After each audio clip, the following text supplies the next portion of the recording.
Here's something that might surprise you. While beauty pageants are often criticized as outdated, one particular crown represents something far more powerful than appearances. It embodies the survival of an entire culture. Last Saturday evening, something remarkable happened at the Navajo Nation Fairgrounds in Window Rock. 25-year-old Camille Uentillie from Kinlichee, Arizona, didn't just win a pageant, she accepted the profound responsibility of becoming the 2025-26 Miss Navajo Nation, a role that carries expectations far beyond what most people understand about traditional beauty competitions. But here's where it gets interesting, and perhaps controversial.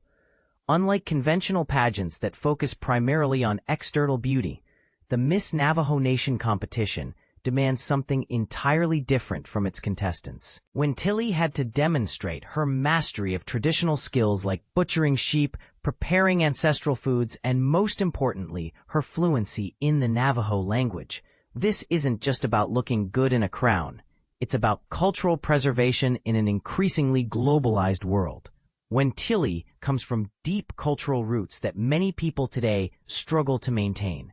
She belongs to the Sinajini, Black-Streaked Wood People, clan and was born for the Talashi'i, Red Cheek People clan.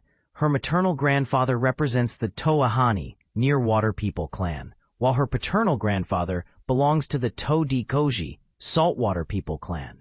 For those unfamiliar with Navajo tradition, these clan relationships aren't just family history.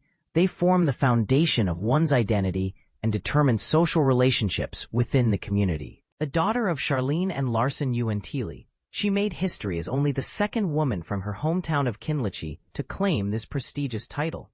The first was Karen Lupi, who held the crown in 1994-95 and personally mentored Uentillie with some brutally honest advice that might make modern contestants cringe. And this is the part most people miss. Lupi told her future successor exactly what awaited her. Tough skin. Have a thick layer of skin, and you'll learn a lot. And be open to listening and being there for your community. And always know that your family will have your back. That's not exactly the encouraging, feel-good message you'd expect, is it? What drove Uentillie to pursue this demanding role reveals something troubling about modern Native American communities. What inspired me to run was my community, the youth. I really looked into the future, where our youth was heading. I was worried a lot about where our youth was heading, she explained after receiving the silver crown at the 73rd annual Miss Navajo Nation Pageant coronation. Her concern isn't unfounded. As globalization continues to influence younger generations, many indigenous languages and traditions face extinction. Uentillie sees herself as a bridge between the old ways and the new generation, stating, "I look at my family, my nephews, everyone younger than me, and I want them to learn everything that I've been pursuing, and it's only going to continue growing." But here's where it gets controversial. Is placing the burden of cultural preservation on young women through pageants the most effective approach? Critics might argue that this system places unrealistic expectations on individuals to single-handedly maintain centuries-old traditions. Supporters, however, see it as empowering women to become cultural ambassadors and community leaders. Uentillie seems undaunted by the challenge. Her immediate plans focus on community engagement through what she calls immediate action. So, for the next year, we will immediately start working with the community projects. I really want to focus on our youth and how to engage with them, whether through sports or even chapter meetings. She outlined her strategy. Language preservation sits at the heart of her mission, and she's taking an approach that might surprise traditionalists. Rather than demanding perfection, she wants to celebrate small victories. Let's get them started and say, "Hey, I'm excited, I learned a new word." This methodology acknowledges that language learning should be joyful rather than burdensome, a perspective that some purists might find too lenient. The competition itself showcased the diverse talents required of a Miss Navajo Nation. Fellow contestants, Tanesha Francis, Eriona Tapahe, and Cora Hubbard, who coincidentally also hails from Kinlichee, demonstrated excellence across various categories. Francis excelled in traditional skills, earning recognition for Best Butcher, Miss Congeniality, and Best Traditional Skill and Talent.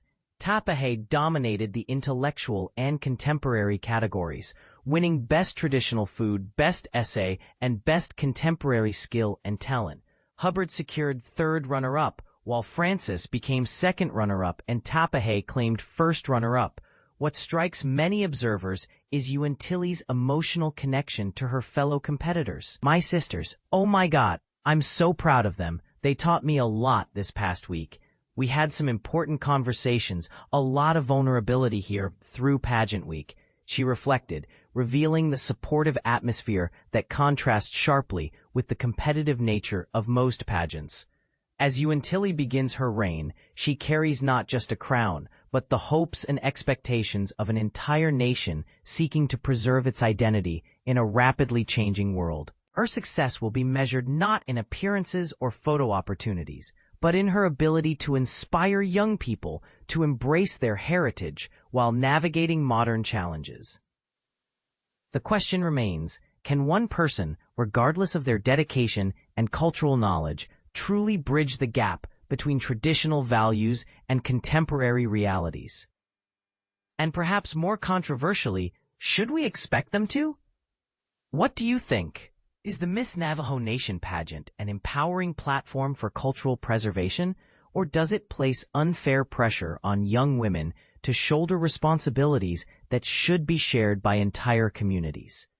Does Uentillie's youth-focused approach represent progress, or should traditional methods remain unchanged?